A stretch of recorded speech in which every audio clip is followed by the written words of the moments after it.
Maligayang araw muli sa ating mga manonood. Naririto na naman po tayo sa panibagong episode ng ating programang Sharing the Vision. Ako po si Alexa Tahod at kasama po natin si Pastor Brian Tolentino. Ayan, welcome Alexa at welcome din po sa lahat po ng ating po mga taga-subaybay ng Hope Channel, lalo na po dito sa Sharing the Vision. Aasahan po namin na magiging kapanapanabik po ang ating mga pag-aaral. Ang dami nating natutunan, Pastor, sa unang episode, no, na wala sa atin ang ating righteousness, kundi ang faith of Jesus Christ. Doon tayo kailangan mag-focus. Yes, yes. So, ang topic natin ngayong episode 2 ay Preparation for 1888 Message. Kailan po ba unang na-receive ng church yung message of righteousness by faith, Pastor? Actually, kung titignan natin yung history natin, parang mas naging prominent ito noong 1888 Minneapolis Conference. Pero bago pa yung Minneapolis Conference, parang 1887, medyo ito yung pinag-uusap-usapan na, kaya lang medyo may kasamang controversy nung pag-usapan nito. Pero ito actually ay isa sa pinaka-importanteng usapin sa kasaysayan ng Seventh-day Adventists. So, kung importante siya nung time na yun, I'm sure important din siya for us today, lalo na sa mga kabataan. So kung gaano ka-importante ito, sabi ni Ellen White sa Testimonies Volume 9, binanggit niya, urge them to give their attention to securing the richest gift that can be given to mortal man, the robe of Christ's righteousness. Biruin mo, kailangan daw na ilagay natin yung ating pinakamatinding atensyon para makuha natin yung pinakamataas na gift na binigay ng Panginoon. Walang iba kundi yung robe of righteousness ni Christ. Kaya maalala mo ba yung teksto sa Bible na seek ye first the kingdom of God, tapos and His righteousness, and all these things shall be added unto you. So, ibig sabihin, every day, isisik natin una yung kingdom of God, tapos yung righteousness. At pagkatapos, yung ibang bagay pwede na nating alalahanin pa. Connected din pala yun sa topic natin ngayon, Pastor. Okay. Kasi yung righteousness, pinakamahalaga yan. At saka binanggit din dito, isa sa mga quotations na gusto kong i-quote ngayon na medyo hihimay-himayin natin, para malaman natin kung gaano ka-importante ito pinag-uusapan. Bakit ba yan Pastor Brian dinidiscuss yung... Saka bakit kailangan nating mag-look into the history pa, no? Okay. May kinalaman ito actually sa message, sa pinaka-core message ni Ellen G. White. Kaya pag sinabi nating sharing the vision, ano talaga yung pinakamahalagang vision? Ano yung pinakamahalagang mensahe na meron si Ellen White? Kasi yung iba medyo na-overshadow ng mga kung ano-anong maliliit na issue na hindi nila napag-usapan. May importanteng usapin sa sulat ni Ellen White. So babasahin ko ito mula sa Testimonies to Ministers, page 91 and 92. I-request kita na basahin. Pakibasa. The Lord, in His great mercy, sent a most precious message to His people. This message was to bring more prominently before the world the uplifted Savior, the sacrifice for the sins of the whole world. Diyan muna, napakaganda. Binanggit dito, the most precious message to His people. Hindi lang to His people. Of course, binigay ito sa atin. Binanggit, this message was to bring more prominently before the world. So, inuna muna niya yung people. So, dapat malaman muna ng bayan ng Diyos. Pagkatapos, ibibigay ito more prominently sa buong mundo. At ano pa, as the uplifted Savior, iaangat yung Savior, the sacrifice for the sins of the world. Hindi ba ito rin yung naging role ni John the Baptist? Hindi ba't hindi rin ito ang naging role ng mga apostol ng Panginoon? Siya ring magiging prominent role ng church sa huling araw. Pakituloy. If it presented justification through faith in the surety, it invited the people to receive the righteousness of Christ, which is made manifest in obedience to all the commandments of God. So, kanina, ang object ay iangat sa buong mundo ang Panginoon. Ngayon, ang scope naman niya, pinipresent nito specifically, ano yung iaangat? Paano iangat? Pinipresent nito specifically yung justification through faith in the surety. Pag sinabi nating surety, para itong siguro, para itong security system or security policy na pinagbebenta natin yung justification by faith bilang life policy na meron tayong eternal life, parang may life insurance. Ayan, siguro. Saka, Pastor, nung nandyan na tayo, ano po ba yung justification? Paano natin siya mai-explain ng mas simple? Yan. Pag binanggit natin justification, inaring ganap sa Tagalog. Medyo justification is not that you are not just, hindi ka ganap, kundi ikaw ay justified o inari ka lang naganap. Ibig sabihin, pinagpalagay ka naganap or itinuring kang ganap, hindi ka talaga ganap. So, napakaganda niya kasi bagaman hindi tayo karapat-dapat na ariing ganap, inari tayong ganap, isa lang kasi ang ganap talaga, ang Diyos. Lahat tayo makasalanan, kaya inari niya na lang tayong ganap. So, justification. Tinuring niyang ganap. So, itong message na ito ang importanteng maipabigay sa mga tao. Okay. Next, sabi dito, it invited people to receive the righteousness of Christ. Ibig sabihin, ang pinag-uusapan ditong justification ay pag naniwala ka na si Kristo ay righteous at which is made manifest in obedience to all the commandments of God. Righteous siya because He is righteous, sabihin na natin by nature, righteous siya, hindi siya nakagawa ng mali. But at the same time, yung qualification ng law, natupad niya. So, hindi pasado siya sa qualification ng law. At tuloy mo yung quotations dito. Many had lost. Many had lost sight of Jesus. They needed to have their eyes directed to His divine person, His merits, and His changeless love for the human family. So parang, ang nangyari pala nung history natin, nawala pala yung focus natin sa center dapat ng ating faith, which is Jesus Christ. That's it. Kasi alam mo, nung unang binuo ang Seventh-day Adventist, ay nabuo tayo dahil darating ang Panginoon. Hindi siyempre nakafocus sa pagdating ng Adventist, di ba Panginoon. nga? Ang kaso mo, nagkamali tayo sa ating computations. Hindi natin alam na pumasok pala ang Panginoon sa kabanal-banalan dako. Ngayon, nung makita natin yung sanctuary, in-explore natin yung buong sanctuary, kasama na yung Ten Commandments. Nung na-focus tayo sa Ten Commandments, nawala yung isip natin sa pinaka-purpose ng Ten Commandments. Ayon sa pag-aaral natin nung una, ang focus ng Ten Commandments para makita natin na tayo makasalanan. At dahil tayo makasalanan, kailangan natin ng Savior. O ngayon, Yun yung magmumulat sa atin. that's it. Pagka tumutok na tayo sa Savior, makikita natin na siya lamang ang nakatupad sa Ten Commandments. So in fact, yung Ten Commandments, siya talaga yun. Nakuha It's mo ba? His character. It is His character. Siya yun. So, siya lang ang makakatupad nun. At hindi tayo nakatupad nun. At dahil siya lang nakatupad nun, yung dugo lamang niya ang kayang mag-avail para tayo maging katanggap-tanggap sa harap ng Ten Commandments. Nakuha mo? So, without the blood of Christ, there is no remission for sin. Hindi tayo makakapasok sa kabanal-banalan dako without the blood of Christ.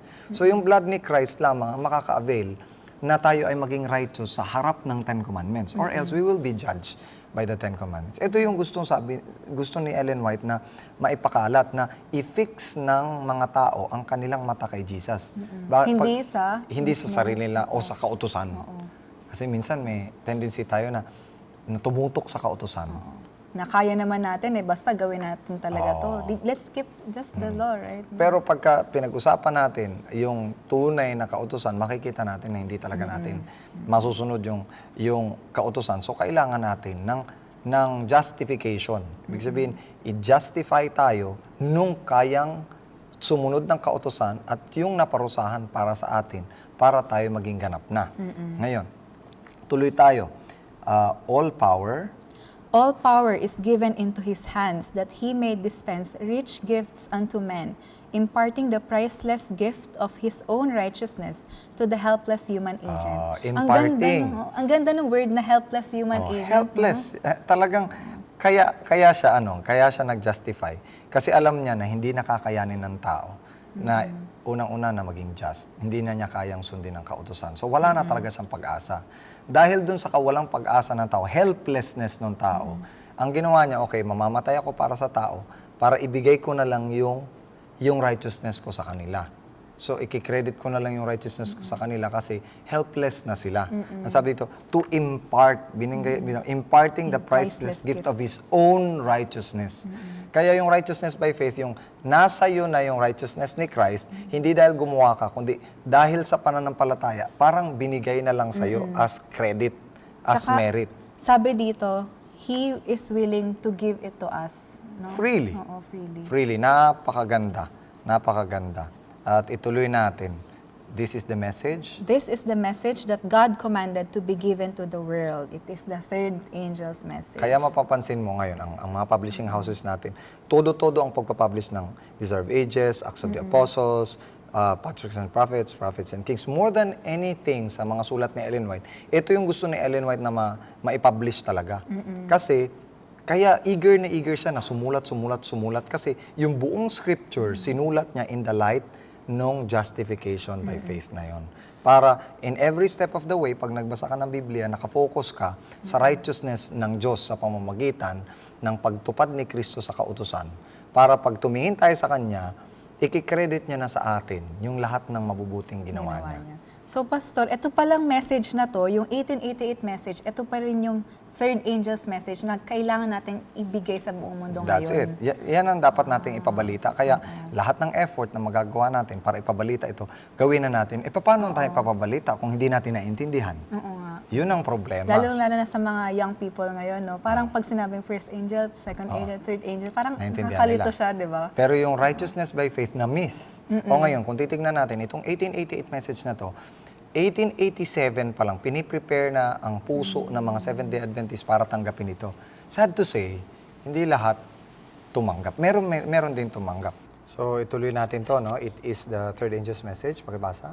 It is the third angel's message which is to be proclaimed with a loud voice and attended with the outpouring of His Spirit in large measure. So, nakita mo yung reality na pwedeng mangyari kung tatanggapin itong message na ito at saka kung sino yung mag-a-attend, kung paano ito i-empower ng Panginoon. Napakaganda. Sabi niya, it is the third angel's message which is to be proclaimed with loud voice. Kaya dun sa three angels message, meron doong loud voice na sinasabi.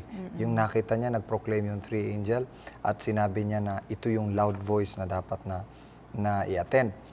Kasama na doon yung fear God, give glory to Him, and the hour of judgment has come. Pero ang pinakatalagang dala-dala niya yung everlasting gospel. Ngayon, meron tayong ilang problema na harapin. Ang problema kasi nung i-proclaim ito ni A.T. Jones at saka ni Wagoner. Si A.T. Jones at saka si Wagoner, sila sa Pacific Press dito sa may bandang western part ng US. Sila yung nagpa-publish dito ng Signs of the Times. Sa other side naman, si Uriah Smith naman dito sa Review and Herald. Ngayon, medyo magkaiba sila ng pananaw patungkol sa Galatians. Medyo legalistic yung pananaw ni Uriah Smith at saka medyo, sabihin na natin, nasa perspective ng righteousness by faith, si A.T. Jones at saka si Wagoner. Ngayon, medyo nagkakasagutan yung kanilang mga articles. And this was during 1888. 1887 pa actually ito. 1887. Ngayon, nababasa rin ni Ellen White yun. Ang problema, meron din sila isa pang pinagtatalunan. Yung 10 divided kingdoms na medyo nagkamali si Uriah Smith ng kanyang history. Ikinukorek siya dito nung dalawa. Medyo bata-bata itong dalawa. Mga nasa 35, 36, mga bata-bata pa. Pero itong kalaban nila, mga nasa 50s na. So, at saka ito, ang supported ng General Conference, itong Review and Herald. So, kung titignan mo, ang supported naman ni Ellen White, itong dalawa. Kasi tama naman yung kanilang regard. Pero, dahil dito, medyo may malaking contention. Dahil parang ang dating new message o bago yung message na binibear nila. At saka parang tinataliwas nito yung message ng Seventh-day Adventist. Yung siyempre yung Sabbath, nandiyon yung lahat. Ang problema, sumulat si Ellen White na bigyan ng equal chance. Bigyan ng equal chance itong dalawang bata-batang. Magbigay ng sarili-sarili nilang part. Magbigay ng part. Tsaka sabi nila, bigyan sila ng chance na makapag-speak sa General Conference para marinig ng lahat. Kesa sa parang imamalain na lang sila na wala silang chance. So ngayon, binanggit ni Ellen White sa Review and Herald, January 11, 1887, page 19, pakibasa. It is possible to be a formal, partial believer and yet be found wanting and lose eternal life. It is possible to practice some of the Bible injunctions and be regarded as a Christian and yet perish because you are lacking in essential qualifications that constitute Christian character. Pero medyo masakit ito eh. Pagka titingnan mo, parang meron itong Bible injunction na naalala mo, sabi sa Bible na you search the scripture for you know that you have eternal life in them. But, sabi niya, did you know that the whole Bible testify of me, but you do not want to come to me? How can you have eternal life? Sabi saan ba ito? Sa Matthew, binabanggit ito na 7 verse binabanggit itong John chapter 5 verse 39 and 40. Ganon din ang sinasabi ni Ellen White. It is possible to be called Christian and yet yung essential character ng pagiging Christian wala sa inyo. So hindi talaga, parang sinasabi ni Ellen White na hindi nyo talaga naiintindihan yung Christianity. It is also possible na pwede tayong maging Seventh-day Adventist and yet we are not Christians. Tsaka Pastor, ano po yung ibig sabihin ng formal partial believer? Ayan, formal.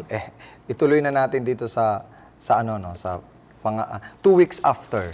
Tapos explain ko yung formal. 2 weeks after, sumulat ulit si Ellen White sa Review and Herald, January 25, 1887. Pakibasa, the observance. The observance of external forms will never meet the great want of human soul. A mere profession of Christ is not enough to prepare one to stand against the test of judgment. Kaya kagaya niyan. Formal, external forms will never meet the great want of the human soul. Akala nila, kapag ka nag-observe ka ng Sabbath, hindi ka kumakain ng ganito, tapos alam mo yung, sabihin na natin, alam mo yung sanctuary, alam mo lahat, meron kang tinatawag na intellectual assent. Alam mo yung mga bagay-bagay, alam mo yung doctrine sa kabuuan, kagaya ni Nicodemo. Alam niya ang lahat, pero wala siyang personal experience with Christ. Wala siyang personal connection with Christ. 'Di ba sabi ng Panginoon doon sa sabi nung sa Matthew chapter 7 verse 21, did we not prophesy in your name? So yung pag-evangelism, panggagamot, lahat ng yan ay external forms yan. Sabi niya, and yet ang sabi ng Panginoon, I never knew you.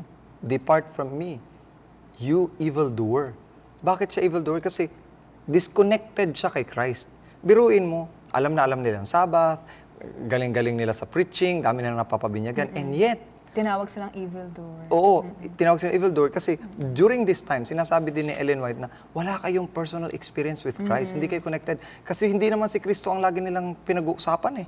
Biruin mo sa mga sinusulat nila, hindi si Kristo ang pinag-uusapan nila. Ang pinag-uusapan nila yung external forms, paano paglilingkuran si Kristo. Sabbath keeping, of course, mga distinctive doctrines ng Seventh-day Adventist.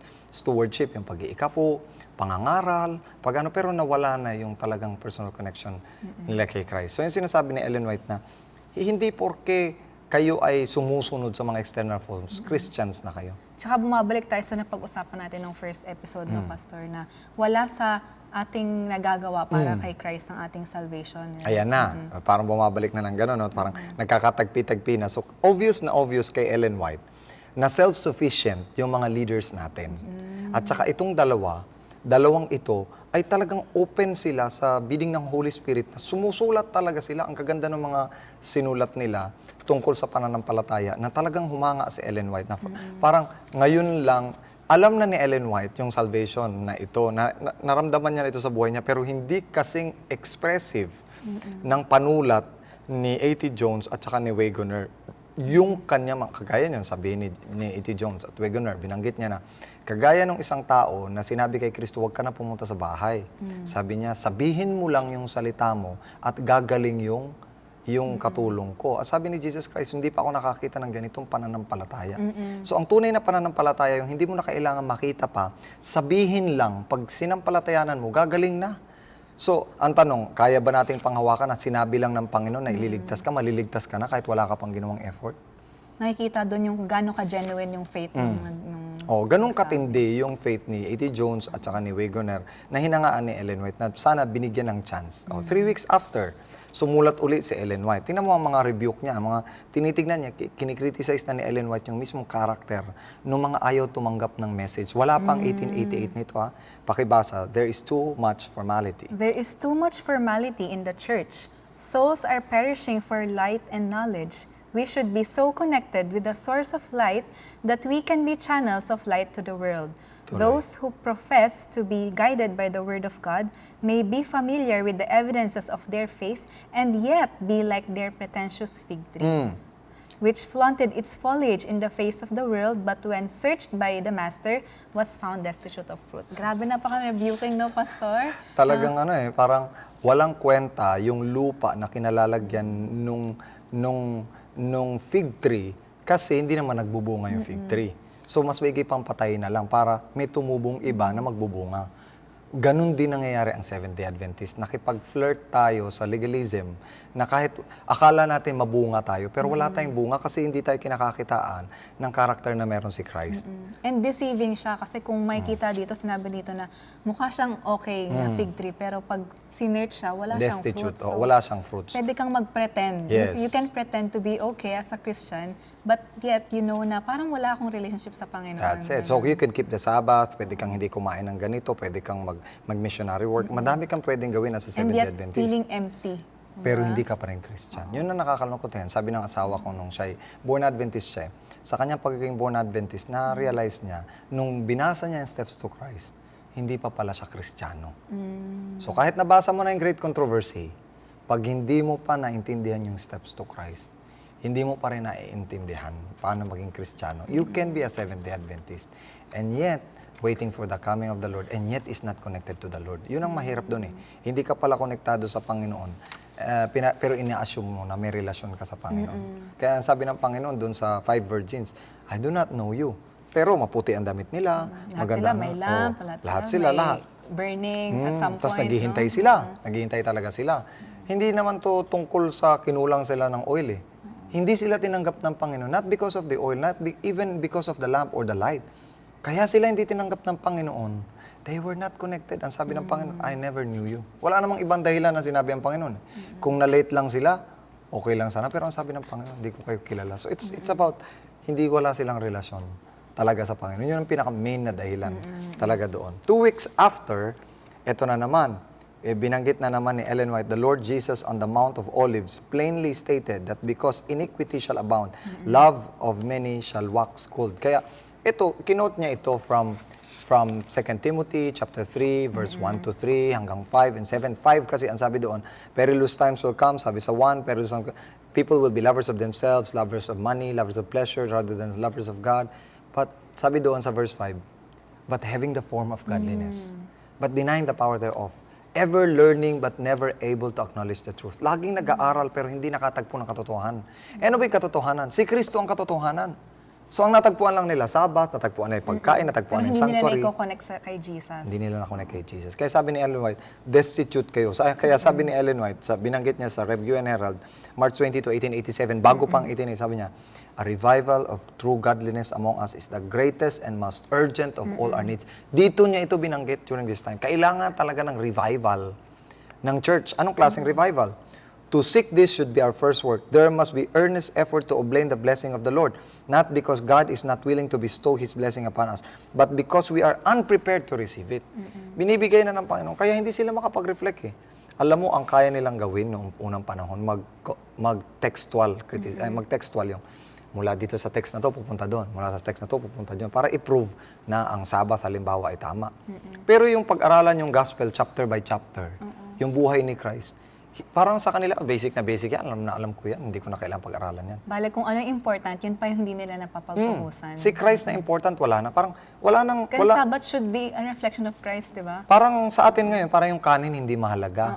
Parang ulam na lang, depende sa ulam yan. Pero pag tinanggal mo rin yung kanin, ano rin ang pakaramdam? Manghihina naman. Manghihina ka rin. Ganun ang nangyayari. Nagiging destitute sila kasi tinanggal nila yung most essential. Ang most essential is the gospel. The gospel is Jesus Christ. And yet, nag-entertain sila na ang distinctive doctrines ng Seventh-day Adventist, yun yung pinakamahalaga. Kaya sinasabi ni Ellen White, kailangan nyo ng revival. Ito pa.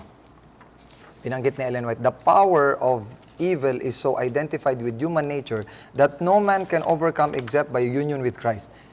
Napakalakas ng kapangyarihan, kaya merong hypocrisy during that time. Meron silang division, may away-away sila, hindi sila nagpapakiramdaman sa isa't isa, hindi sila nagpapatawaran sa isa't isa. Bakit? Kasi hindi naman nagdidwell si Christ during that time sa kanila. Kaya sabi ni Ellen White, Christ first chose us, paying an infinite price for our redemption. And the true believer chooses Christ as first, last, and best in everything. But this union costs us something. It is a relation of utter dependence to be entered into by a proud being. All who form this union must feel their need of the atoning blood of Jesus Christ. So, parang ibinabalik talaga tayo ni Ellen White doon sa atoning blood ni Jesus Christ. Doon talaga dapat Naka-center yung lahat ng ating pag-aaral. And yet, hindi pa rin nila ito makuha. Wala nga silang regard doon sa mga...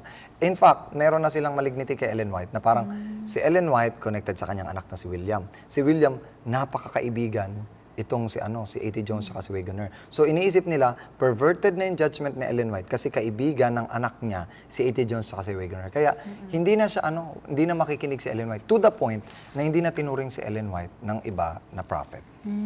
Parang sunod-sunuran na lang siya doon sa iba. Yun ang nangyari. Okay. So, Pastor, no, ang dami pa natin kailangan matutunan, pero ano po ba ang masasabi niya sa ating mga manonood? Well, gusto ko pong, lalo na sa ating mga kapatid, whether Adventist or hindi Adventist, gusto ko pong sabihin sa inyo na we have a strong tendency na maging conceited. Yung conceited, yung tayo lang ang tama. Pero pag tinignan po natin yung character ni Jesus Christ, alamin mo mismo sa sarili, meron ka bang childlike character?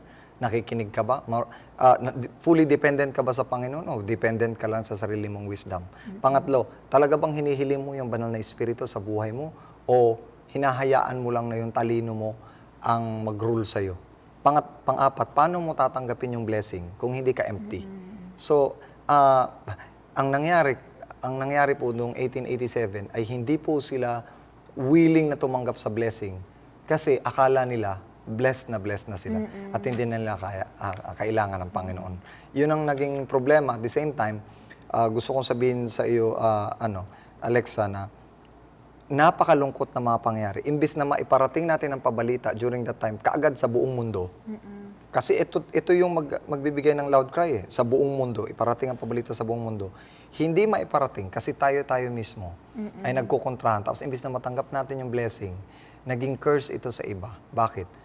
Wala na, hindi na nila makikita yung buong katotohanan kasi ang nakikita na lang nila yung kanilang sarili. Yung vision ni Ellen White, ng first vision niya na i-fix yung eyes kay Jesus, nawala. Naka-fix na sa sarili nilang kaalaman. So, Yan ang problema. Pastor, nakaka-review ko yung message natin ngayon, no? Na kapag inisip natin na tayo ay napaka-safe na sa ginagawa natin external forms of religion, dito na i-point ang minds natin to have that reflection, kung meron ba talaga tayong connection with Christ or katulad ba tayo ng fig tree na external lang ang presentation natin of religious pero wala talaga tayong spiritual connection with Jesus. Kaya nga ang greatest blessing daw sa atin yung ating destitution. Ang pinakamalaking blessing sa atin yung ma-feel natin na tayo destitute. At pag destitute tayo, pakiramdam natin walang-wala tayo. Siyempre kukonekta tayo para magkaroon lang tayo ng kapayapaan at kapahingahan sa Kanya. Pag nakakonekta na tayo, saka lang tayo magkakaroon ng kaligayahan. Sige po, Pastor. Sa oras na po na ito, maaari po ba tayong manalangin? Okay. Let's pray. Heavenly Father, we'd like to praise you for this opportunity na pag-aralan po namin, Panginoon, ang isang mensahe na nakaka-rebuke, Panginoon, na kami po ay kailangang mag-pray po for the Holy Spirit upang i-open sa amin kung ano ba ang kinakailangan naming matutunan, kung ano po ang kailangan naming ma-open sa spiritual life namin, Panginoon.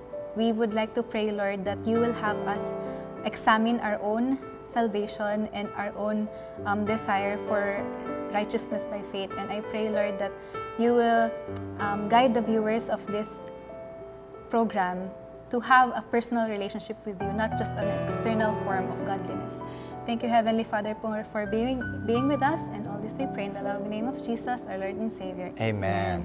So mga kaibigan, alam ko pong marami kayong natutunan at nawa po samahan niyo po kami ulit. Ako po si Alexa Tahod, kasama ko po si Pastor Brian Tolentino. Tayo po ulit ay magkita-kita para sa next episode ng ating programang Sharing the Vision.